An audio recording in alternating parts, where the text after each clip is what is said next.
Good afternoon and thank you for keeping it NTV Uganda. I'm Romeo Bisiku and I come to you yet again with another pertinent conversation, largely focusing on the plight of people with disabilities ahead of activities that have been put together, yes, to observe the International Day for People with Disabilities on the 3rd of December this very year. Under the theme, leadership and participation of persons with disabilities toward an inclusive, accessible and sustainable post-COVID-19 world. Well, that annual observance of the International Day of Disabled Persons was actually proclaimed in 1992 by the United Nations General Assembly to actually promote an understanding of disability and also the issues and mobilize support for the dignity, rights and well-being of persons with disability. It also seeks to increase awareness of the gains to be derived from the integration of these persons with disabilities in every aspect, political, socio-economic and cultural life. To expound more on this crucial topic, I'm now joined by the State Minister for Disability, Honorable Helen Grace Asamo, and she's also an MP representing PWD's affairs, and also Mr. Joseph Walugembe, the project coordinator for the Stromme Foundation East African Regional Office. Both join me right now in studio. Very good afternoon, Honorable Grace Helen Asamo and Joseph Walugembe. Good afternoon to you and good afternoon to the viewers and to the listeners. Indeed, let's kick off with a very, very simple question, Honorable Minister. Why is Uganda commemorating the International Day of People Living with Disabilities on the 3rd of December this Friday? As you have already recognized that this is a United Nations proclamation, you realize that Uganda is a family in the UN agencies. So Uganda will join the 3rd of December to celebrate this day like any other country. And mainly we are going to look at acknowledge the capabilities of persons with disabilities in contributing towards the development of this country. But there are things we want to do, creating awareness. You know, people tend to forget that disabled people are part of Uganda. So we want to create awareness that these people are there and see how they can be focused and they hear their voices and they're able to talk about issues of development in social life, also in political life and also in economic life. Also, we need to emphasize the promotion of equality and full participation of people with disabilities in all spheres of life in the government programs. And the other one is, of course, government takes stock to see how much have we done for the disabled, because we have signed agreements with the UN as being his member that we shall do A, B, C, D. And some of those things is what we are going to take stock and say, in education, what could we have done? In health, this is what we have done, and A, B, C, D. So we are going to do a stock taking and be able to see how we plan for people with disabilities. And indeed, Honorable Grace Asamo, we are not going to wait for the 3rd of December to actually highlight some of these achievements and also where we've fallen short. Briefly and right here on this show, what are some of those achievements that the government can actually boast of when it comes to PWDs? Yeah, one of them, remember, is the legal framework. You know, in a country, if you are going to be part and parcel of it, there must be a framework system. So right from the Constitution of Uganda, people with disabilities are being recognized. We have a special act which was signed in 2020. That act recognizes the rights of people with disabilities, and we try to put it in line with the CRPD, that's the Convention on Rights of Disabilities under the UN. And we have also legal frameworks on the Building Control Act. We have frameworks which talk about mental health of people with disabilities. The Building Control Act that requires ramps on every building. Exactly. Go ahead. And one of them is requiring acts, and when I was coming here I was complaining. So I think we need to look at all that. And we have also done implementation of some of the policies. For example, in education, there is a quota given to people with disabilities, about 60% in terms of loans, and then also in terms of admissions to universities. And their students are also facilitated to be part of it. In the area of the Mioga, which government now is proud of, we are part of it. You find people with disabilities have been given a share in that area of the 18 skills that the president pronounced. And we have a special grant of about 9.8 billion, which has been given to enhance 9.2 billion given to enhance the economic life of people with disabilities. This is a grant, not a loan. So people with disabilities are build their capacity and then be able to get into other funds which need like revolving fund. How do they access this money, the PWDs? Yeah, the PWDs come up with a group.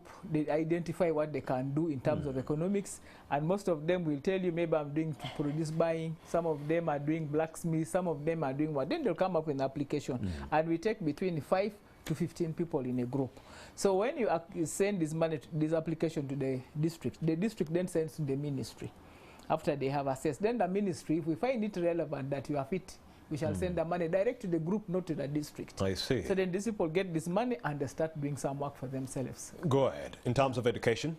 In terms of education, under UPE, of course, you know that it is a compulsory, and really in the law, it says if there's a child with disability in a family, that child should be considered for education.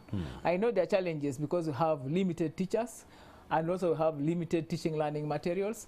And these are things that we are still grappling with as we take stock. And the funny thing, Honorable Asamo, we look down on these people with disabilities, but children with disabilities actually do have the highest cognitive abilities. They're too smart. I don't know whom you call we, because I don't look down upon them. And I want Members to of community. I want to tell you that right now the person who got 20 points was a blind student from Iganga SS. Indeed. Coming from Teso. And he scored the 20, and yet he was visually impaired. You wonder now, how did he manage under COVID-19? But he managed. So it's not about why we are doing this, to create awareness about the cognitive minds of these children, that they can be taken to school and be somebody else. Today someone is sitting here, she's a minister, she's a disabled. My friend Joseph here is a person with a visual impairment, but very bright. Indeed. So I think the people like you who are looking down at these people should begin to change your mind and begin bringing these people out from wherever they are being hidden. And of course, that's what we've been doing right here at Nation Media Group, ensuring that we bring out, I'm telling you, the people with disabilities and all that they can do in that regard. Disability isn't inability, and that goes without saying. Go ahead. You've talked to us about education and in terms of health. In terms of health, the government of Uganda, first of all, they put in a department which is taking care of issues of disability, and we have a commissioner to that level. And the government has established about 4 regional orthopedic workshops. There's only limited facilitation to these orthopedic workshops to produce assistive devices for people, especially like crutches, things like wheelchairs, then corrective surgery. So that one's still limited. And you know, in the theme of this time, we are saying not all disabilities are visible. You realize there are disabilities which need really people to do operations like hydrocephalus.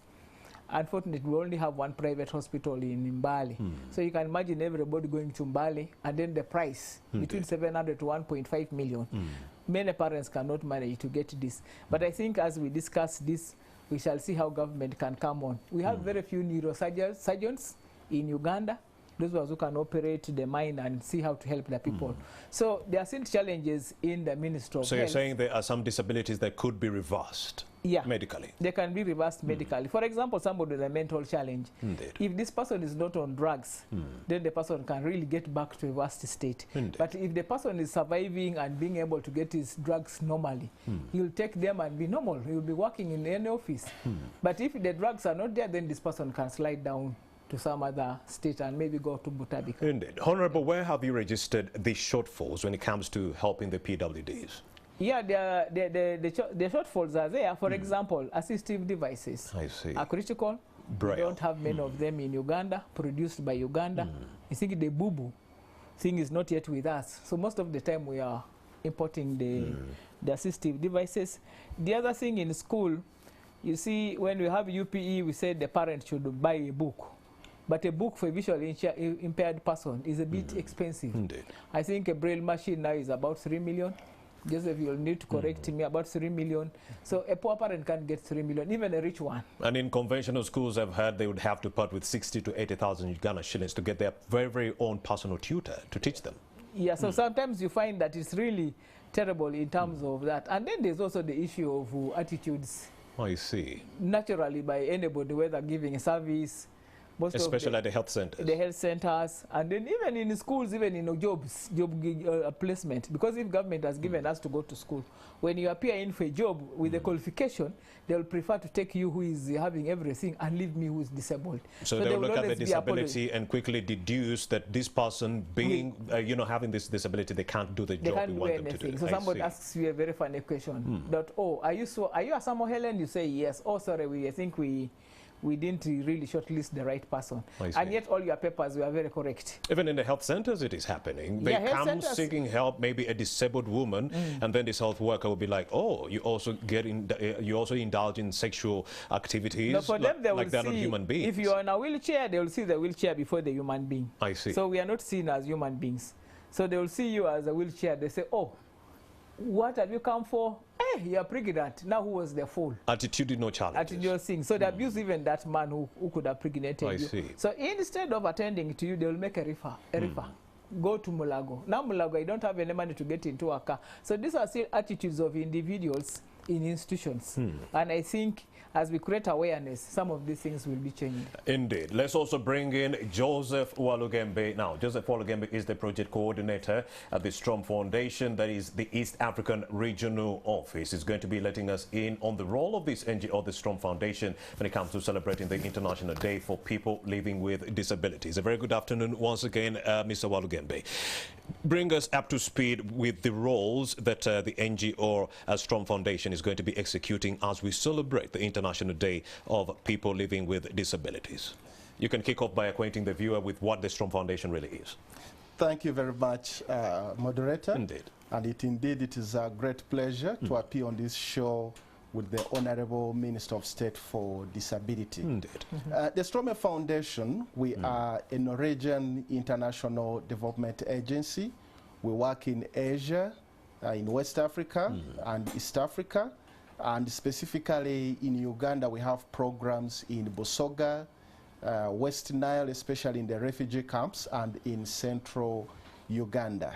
Now, being an international organization, we are both a global citizen and a national citizen. I like that. And we are bound by the Convention on the Rights of People with Disabilities, the Sustainable Development Goals, and all the national legislations that the Honorable has spoken of to complement the government of Uganda in creating an inclusive world, an inclusive society for people with disabilities in Uganda.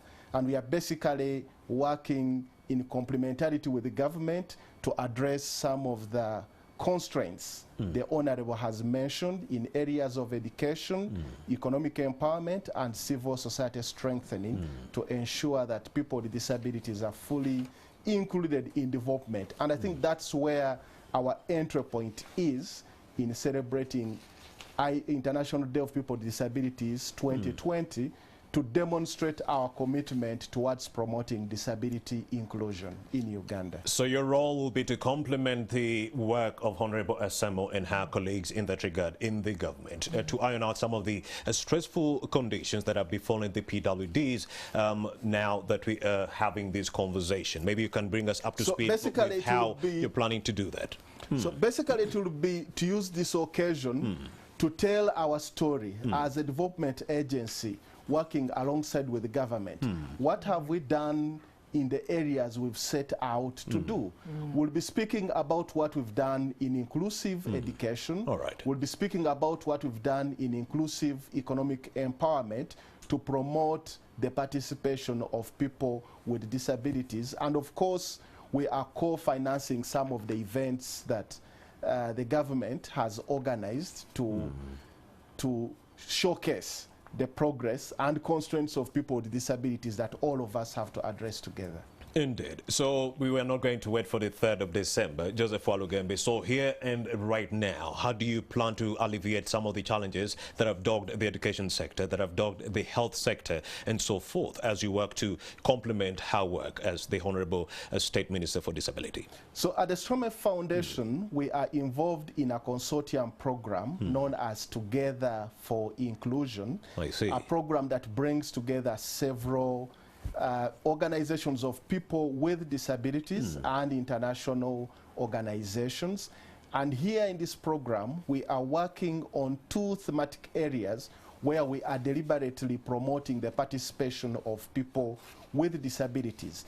If I could speak specifically about Stromme Foundation, we are supporting inclusion of children with disabilities in 17 schools across Uganda.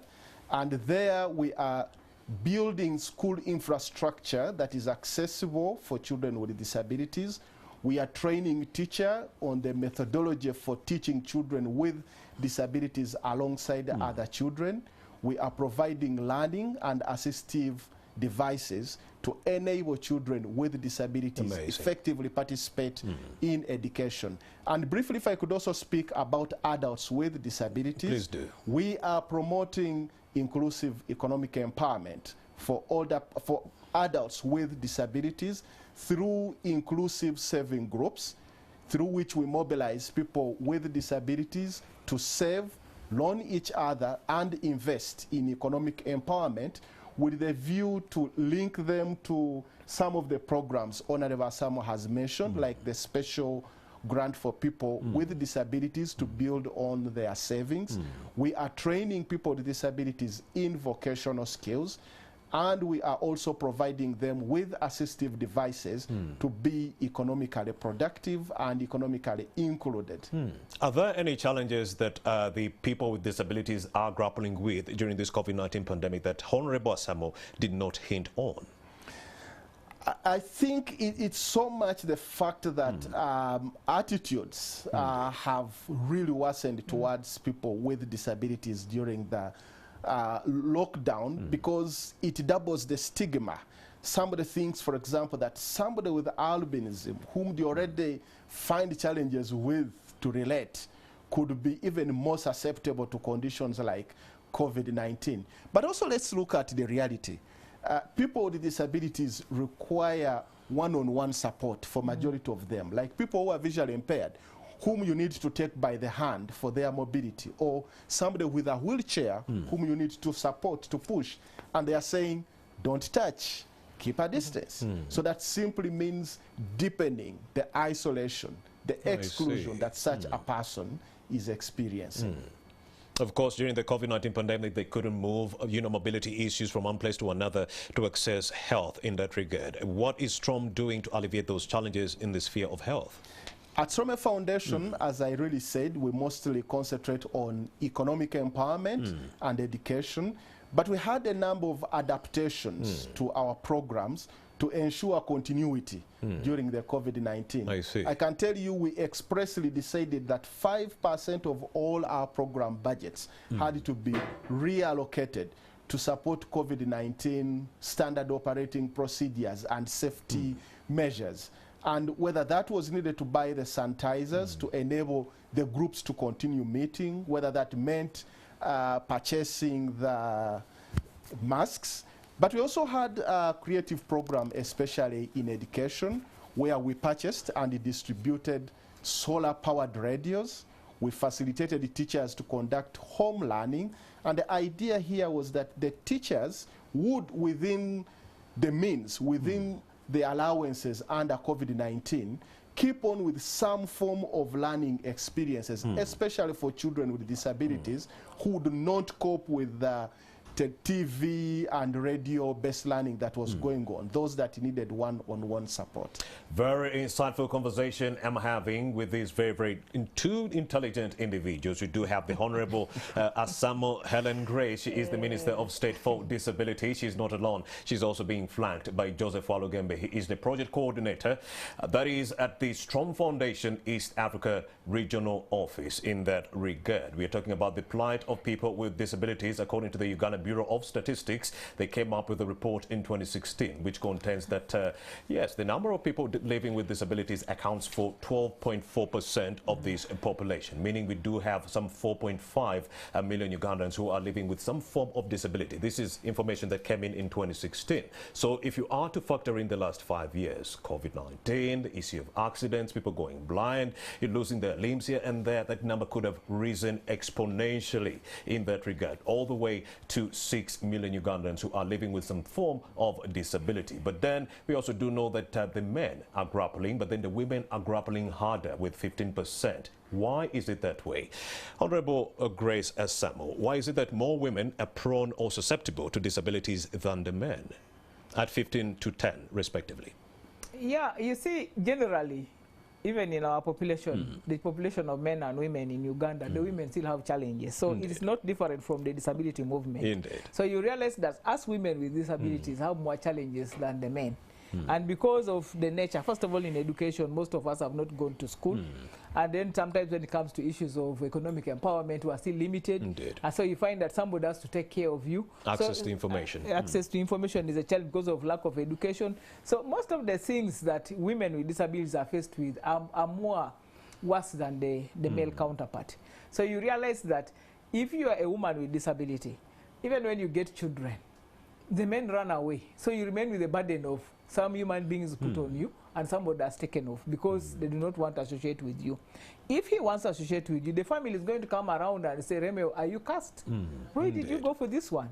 So at the end of the day, you get stigmatized yourself as a partner and you keep hiding. They forget away. love is blind. So go ahead, Honorable. So you leave this lady and she gets a double challenge. She's already disabled. She's a woman. Then she has a parent. At the end of the day, this is a triple jeopardy. And this woman will be left in that state. Now, when you begin fending for these children, people look at you and they, instead of sympathizing or having empathy, they begin laughing at you, say, but you knew that you were like that. Why did you? So many questions are asked around the woman with disabilities. And then there are people who take advantage of women with disabilities. For example, HIV/AIDS. Some people think that if I go to this one, I will be saved. I think they say that just some kind of myth. That mentality is still going around? Still there, that myth is there. People say, if I sneak to this one, I will be healed. So now you're going to transfer HIV/AIDS to an innocent blind lady, an innocent deaf person, and you're going to give them this disease. So automatically this person gets. But at least the men have time to ask questions. This person I'm getting, who is she? How is she? An ABCD. Remember, a woman with disabilities, not everybody tells her she's loved, but one person comes and says, I love you. You just fall in, don't ask questions and say, where do you come from? Where's your village? You just find yourself into a challenge. So that's why we have a lot of challenges as women with disabilities. So there are many things, education-wise, society-wise. Then in our own stigmatization of different disabilities, you find that we have very many challenges compared to our counterparts, the men. Joseph Olugembe, according to the investigations you've been expediting as the Stromme Foundation, what did you find out to be the reason behind the higher prevalence among women than the men? To build on what the Honorable Minister of State has said, there's also the phenomenon of gender-based domestic violence. I see. Many women with disabilities experience one form or another of gender-based domestic violence, be it physical, intimate be it psychological, intimate. So that in a way tends to exacerbate the experience of disability, which probably many men do not face as much. So here we have the intersectionality of vulnerability and the double jeopardy that the Honorable Minister has talked about. You know, you experience in one instance the fact that you are a woman who's underlooked by society, and at the same time the disability, and oftentimes living under poverty. So actually for me, it's not so much more women with disabilities than men, but it's so much the gravity of disability and how it impacts on women with disabilities. And of course, very briefly, the gender roles. What is expected of a woman, especially in a traditional setting, the roles of motherhood, the roles of a wife, those expectations and how impairments may impact on them aggravates the experience of disability on women. And of course, if we are to go by the statistics that are coming in and the research about invisible disabilities, then women are really, suffering the most. If you're talking about mental health being part of those invisible disabilities, these women indeed are actually bearing the biggest brunt of all these problems, because when a man comes back and there's no food on the table, even though he did not leave anything like a coin, he's going to batter the woman. And she's going to suffer psychological distress in that regard. There's nothing to feed the babies, but then she actually has to come up with something for the children in the house. So we understand how, psychologically distressing the situation can get for the women than the men in that regard. Let's break down the theme for this year. Honorable Asamo, what is the theme for the International Day for People with Disabilities this very year? And how is it relevant to the Ugandan PWDs in that regard? Yeah, the theme this year, which has been domesticated by Uganda, is not all disabilities are visible, because we realize that there are disabilities which are existing but people do not see them. At least with me, you see when I'm walking that she's disabled. You see him and say he's visually impaired. But we have these disabilities like hydrocephalus, where the head is big, and some of these children are kept at home. People don't even want to bring them to society. You have people living with albinism. There are few in some communities. In some communities, when people see them, they wonder, who are these people who are like Bazungu, but they're not Bazungu?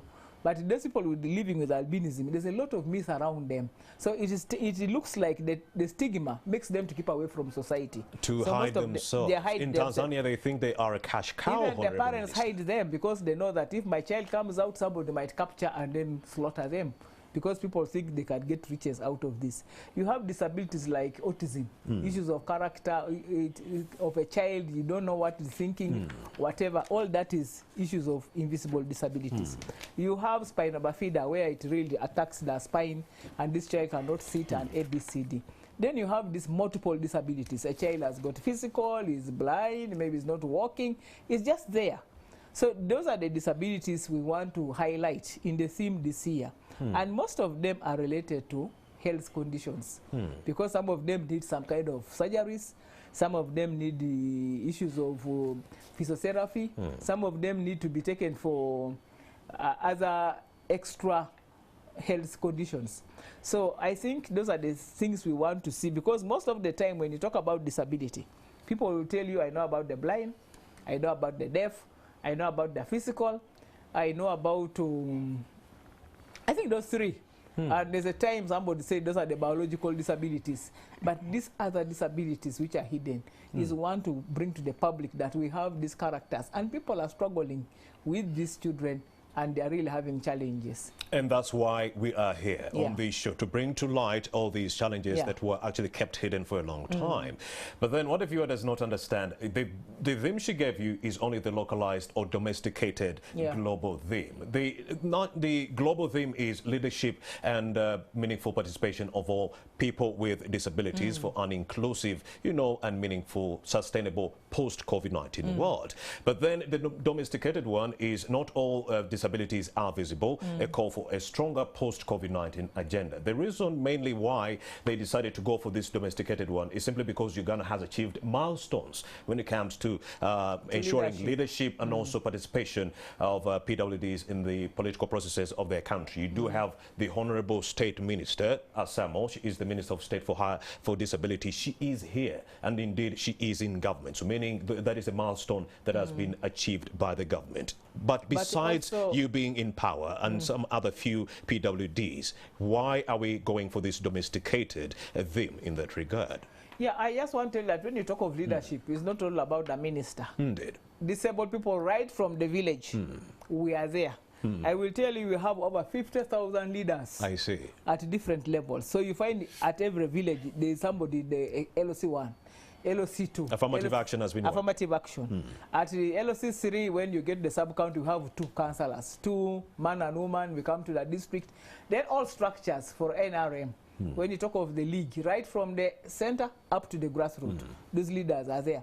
We have the National Council for Disability also bringing in leadership. So I think under leadership, we have managed to get into the system. You have the National Women Council, then you also have the National Disability Council. So this structure of leadership, government of Uganda has embraced it, and I think it's the best in Africa. We're recognizing other challenges, but I want to say the best in the world.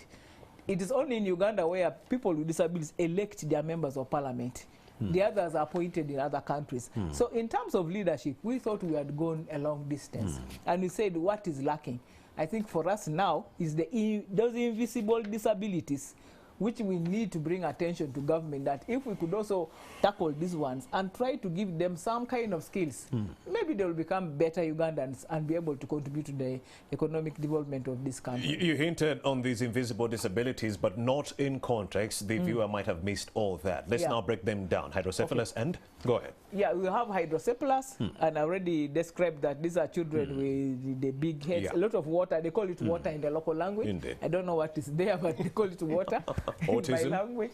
Then we have autism, and then we have children with the slow learners. You know, some children, you can tell them something and it's like, it's slow to act, but maybe it's not stupid. But sometimes you tend to think that the child is stupid because... And the funny bit is that so many of the community members don't look at this as a disability, but as some form of witchcraft. No, you know... They'll be like, oh, that child was bewitched. By the way, everything about disability is witchcraft. Indeed. You see somebody says, I think your mother or father did something, that's why you became disabled. We need to demystify. So that thing is not true, because we have other diseases like polio, we have measles, and that's why when government is promoting vaccination, people should really hurry to do vaccination. And speech because some of impairments these are things reversible. affect us because of either there was no vaccination done for polio, or there was no vaccination done against measles, there was no malaria can bring, I think one person told me, Honorable Alex Ndesi told me he got malaria fever, then they got him quinine. That's what made him deaf. Indeed. So you can see that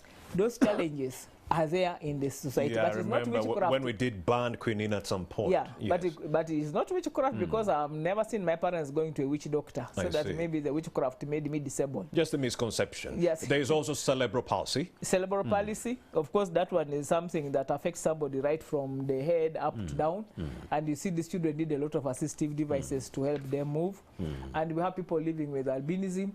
I have already talked about them. Indeed, you have. And then, of course, women with disabilities have a lot of multiple disabilities. The Down syndrome. The Down syndrome, yes, there's a Down syndrome, and Down syndrome is also very beginning to be rampant in our country. And there are regions where you really see these children. Another one that is associated with witchcraft, epilepsy. Yeah, epilepsy is one of them, and epilepsy is worse even within us as a disability family. When a person with epilepsy comes, people ask, but you look good, why are you saying you are disabled? So we tend also want to push them away. Then when they go to the community say, this thing of yours, you don't bring it here. So they are in a world that they are being handled. Thinking it is contagious, it will move from me to this next person. To the next person. So that's why it is invisible. And yet there's nothing, if you touch somebody who has even fallen down, there's nothing which gets to you. But you know, people saying, don't touch this person. And you leave this person rolling. And maybe fire can burn him or water can pour on him. Indeed. Yeah. And indeed, we are talking about the domesticated global theme for the International Day for Persons Living with Disabilities that shall be observed on the 3rd of December this very week. Look out for that. We are talking about not all disabilities are visible, a call for stronger post-COVID-19 agenda. Not all disabilities are visible, a call for stronger post-COVID-19 agenda. Now, Joseph Walugembe, how is this theme, the one I just mentioned, relevant to your work as a development partner in advancing your work? Thank you very much, and I'll respond that question from a development context. Indeed. You'll notice that with the ratification of the Convention on the Rights of People with Disabilities and the numerous legal frameworks that Honorable Samuel has talked about, many development agencies now commit towards disability inclusion, so much especially within their strategic framework. But this theme is kind of a challenge that how are the international development agencies or all the non-state actors also moving beyond the commitments in their strategies to making disability a real practical feature of the program interventions that they deliver. And I think that's the question that tickles us at Stromme Foundation. We are asking ourselves, how do we really make people with disabilities visible in the programs that we do, in the programs that we support? How do we collaborate more proactively with the government towards making our work more disability inclusive? How do we collaborate with organizations of people with disabilities to make sure that we learn from them, we benefit from their lived experience? And I think that's what makes this particular theme very relevant to the work that we do. It's a challenge to us to really make people with disabilities really visible in the work that we support, in the work that we do, and even in the way we envision the work that we plan to do. Honorable Samuel, how do you describe or categorize persons with disabilities?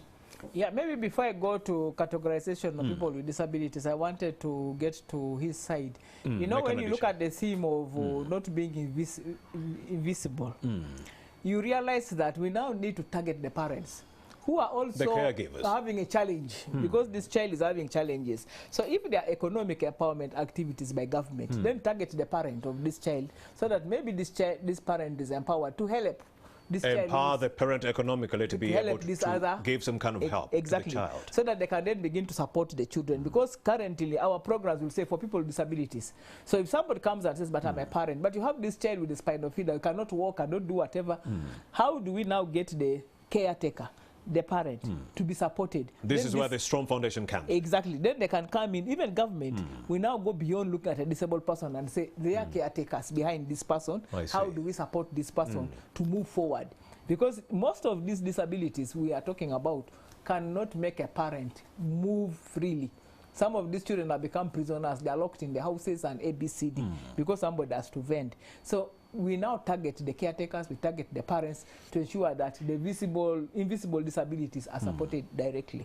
It seems like Joseph Walugeme wanted to make an addition to her submission. No, I just wanted to emphasize that I think this is the beauty of this kind of theme, the invisibility of disability, which really pushes us or gives us the platform to engage with entities like the Honorable Minister from our perspective as development agencies, to have this discourse, to figure out what more and how best do we build back better and more inclusively.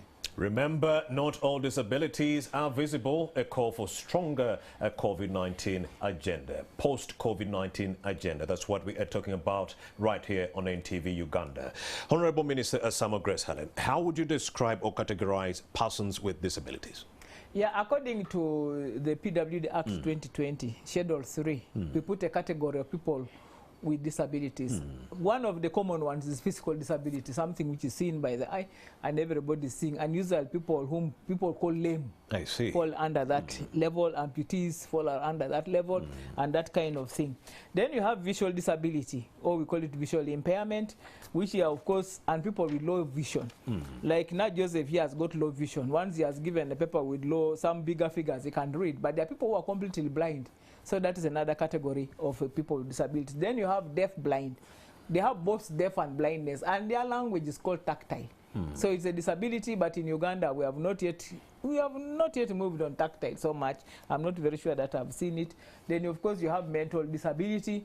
These are people who have got challenges. Sometimes they can forget, they can do what, and all of us, by the way, have a mental disability.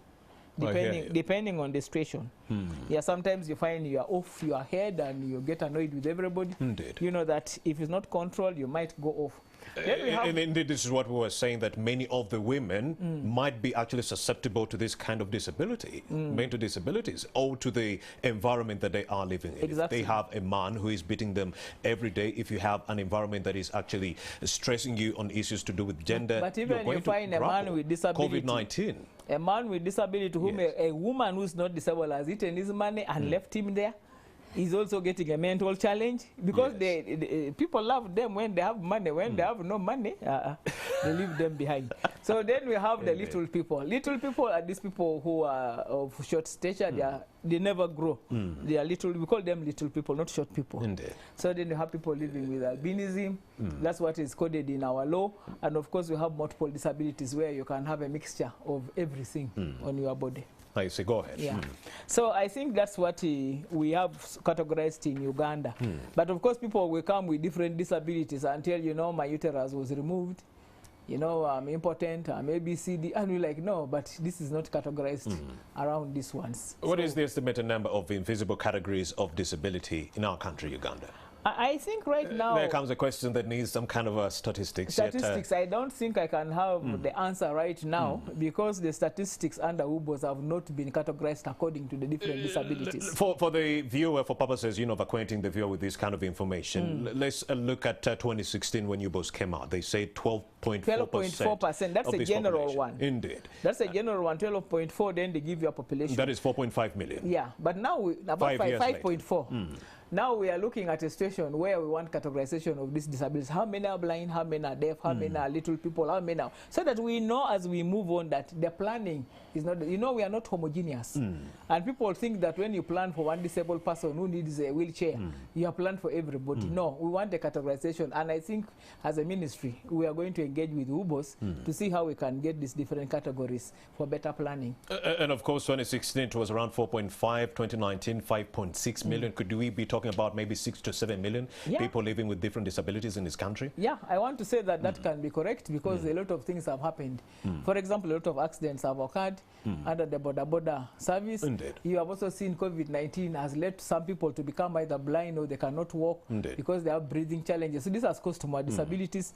HIV/AIDS is one of the causes of disability, and there are a lot of challenges health-wise that have caused more disabilities. And I want to think that the number has increased, but we want to pray that as government we shall come up with mechanisms of trying to make a reduction on some of these disabilities. For each category of the invisible disability, what is government doing to ensure inclusive or meaningful inclusion, visibility and support for these PWDs? I think what I'd already told you, that when we use the SIM, then government now looks at the caretaker, looks at the parent, and see how can we help these people to come on board. And one thing, immunization programs. Immunization programs, we want to promote mobile kind of regional centers where people can go for health treatment and see how they can help these people with invisible disabilities. Because somebody moving from one center to Mbale is really far. But if you had people in Mbale coming around eastern region going to Mbale, maybe it would be nearer than having one hospital in one area only. All right. Joseph Ologembe, share with us the concrete steps that the Stromme Foundation is undertaking to ensure inclusion for the PWDs in that regard. Thank you very much, presenter. One of the things that we do is promotion of what we call universal designs. For example, I've told you we are so much in the business of building or renovating school infrastructure. I see. And our approach is to ensure that when we build a classroom, when we build a latrine, that classroom should be accessible and safe for all children. I love that. There could be children with or without disabilities. But they say if it's good for a person without a disability, it's then good for everyone. And so, for example, to ensure that a classroom has wide enough windows to allow in enough light, the ramps to allow easy access, and so on and so forth.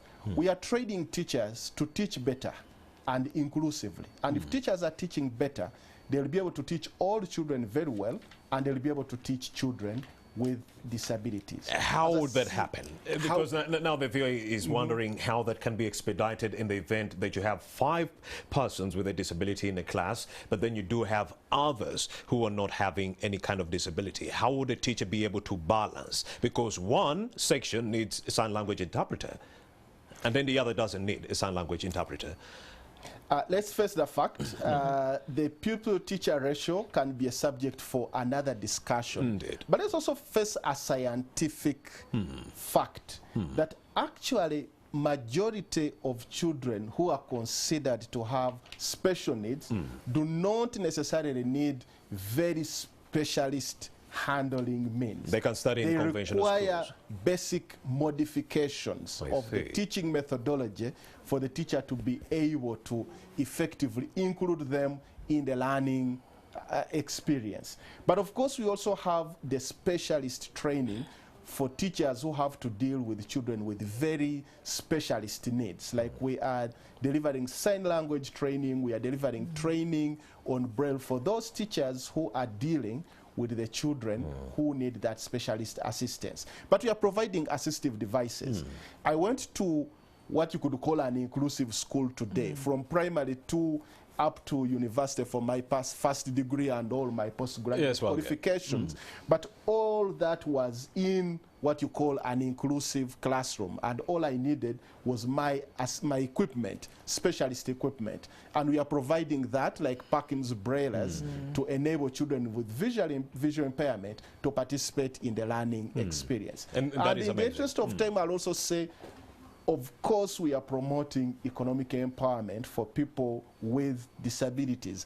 I had an education when I was young, but what makes me the man that I am today is partly my economic ability. And we are promoting that for people with disabilities, not necessarily in formal employment alone like me, but within the communities where they live. Well, of course, the Ministry of Gender, Labour and Social Development, Mr. Walugembe, is expected to actually issue a report to the United Nations, that is in 2022, on the Convention on the Rights of People Living with Disabilities in this country. Yeah. What do you expect to be the positives in this report vis-a-vis the challenges?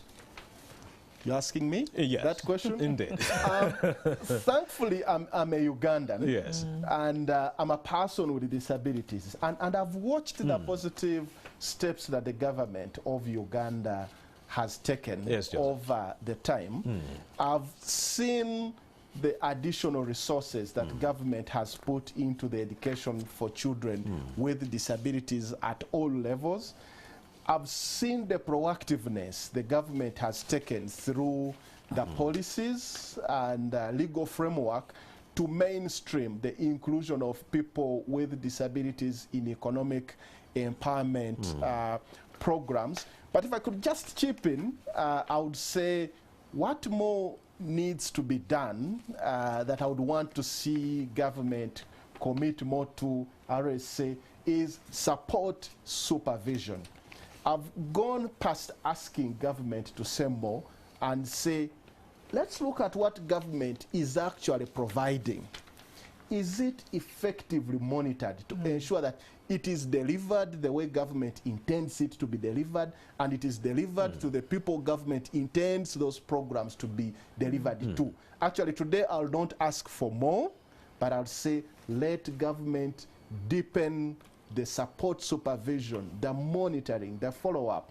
And there couldn't be a better moment to make this ask as when I'm before the She's already here. Go ahead. Yeah. I'll not say more because I'll water down my ask.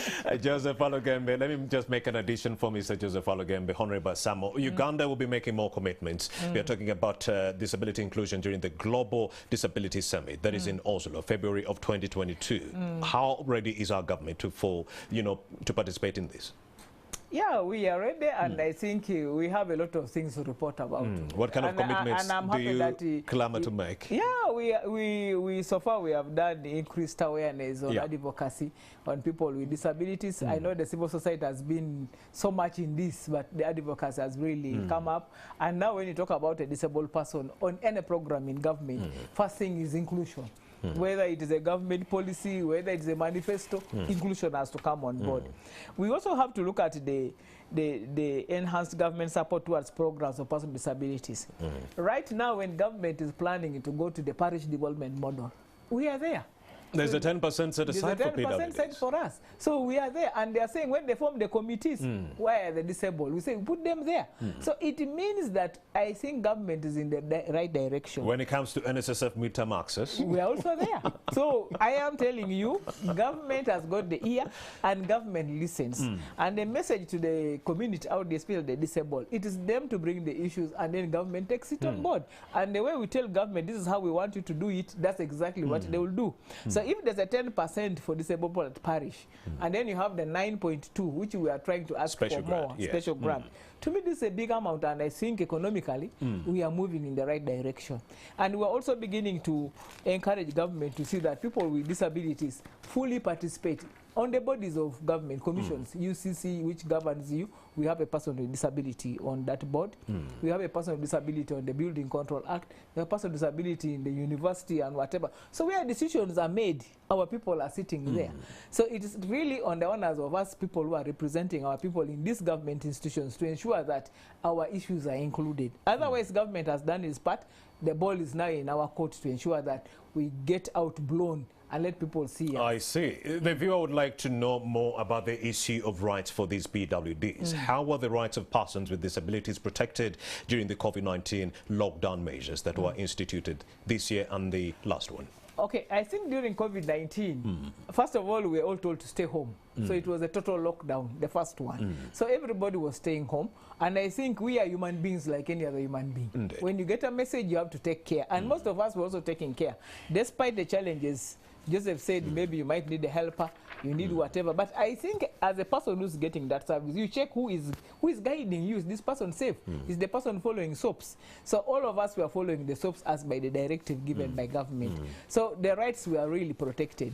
Remember when they were giving out the relief, some of them benefited from the relief like any other person. So I think for me, government tries level best to protect the rights of people with disabilities. All right. What is your organization doing about employment and other forms of economic empowerment for people with disabilities? Before I let you go. Thank you very much, presenter. Yes, Joseph. Promotion of gainful economic activity in form of self-employment is at the core of the work that we do at Stromme Foundation. And our approaches to that, which are quite inclusive of people with disabilities, include technical vocational training. In July, 100 people with disabilities graduated from technical vocational training in Mayuge, and I expect a similar number in Moyo, in Yumbe, in Wakiso, in Impiji. When those people graduate from technical vocational training, we provide them with startup kits or assets, productive assets that they can use to engage in the trades in which they are trained. We encourage them to save, loan and invest and reinvest from each other's pool. And most importantly, we promote, we participate in civil society advocacy to make sure that the policies that Honorable Asamo is churning out day in, day out are implemented in ways that are inclusive of people with disabilities. All right, your last pointers, Joseph Walugembe, before I let you go to the people with disabilities who are watching this show right now ahead of the main event, which is on the 3rd of December. Address the PWDs, not the government. Okay, if my comments might be two, first I want to say as Stromme Foundation, we are pleased to partner with the government, for example, through sponsoring this show to have this dialogue with the Honorable Minister. And to people with disability, I want to say, it's also incumbent upon us, if I could speak as part of us, to raise our voices to make sure that we participate in making ourselves visible. Yeah. Indeed. Joseph Walugembe, the project coordinator for the Stromme Foundation East African Regional Office. Let's also bring in the Honorable Minister and get her parting shots as we actually anticipate the International Day for People Living with Disabilities on the 3rd of December this very week. Go ahead, Honorable Minister. Thank you so much. I want first of all to say that the 3rd December will be celebrated in State House. Because of COVID, we shall not be able to bring in many people because of the challenges we have. But we shall have a live stream. NTV Uganda shall be there. Yeah, NTV Uganda automatically will be there to show every Ugandan, and I think you are all over. NMG loves PWDs. You are all over. So I want to thank you, and I want to conclude by acknowledging government for supporting people with disabilities in economic empowerment. And I want to say, come on here. I want to say that we want to urge the general public, especially the district leadership, to try to support people with disabilities in their different districts to celebrate this day. Because then they will be taking stock within the local governments and be able to build their capacities. So I want to wish everybody a happy International Day of the Disabled. It's unfortunate we have not done it the traditional way, but I think next time, when COVID goes away, we need dancing, we usually dance. Indeed. We do it overnight, but this time I think things are not going to be like that. All right. Thank you so much, NTV, and we hope that we shall continue partnering. Thank you, Stromme Foundation, for the facilitation to be here. And that's how we work as government and civil society. Thank you so much. Very insightful conversation with the Honorable State Minister for Disability, that is Honorable Helen Grace Asamo. She was not alone. We also did have Joseph Walugembe. He is the project coordinator for the Stromme Foundation East African Regional Office in that regard. The main message coming in from the Nation Media Group to the people with disabilities in this country: please speak up. Speak up right now. Speak up about the challenges that you are grappling with. Do not stay silent. Speak up right now without any fear or favor. Good afternoon. Thank you. Thank you.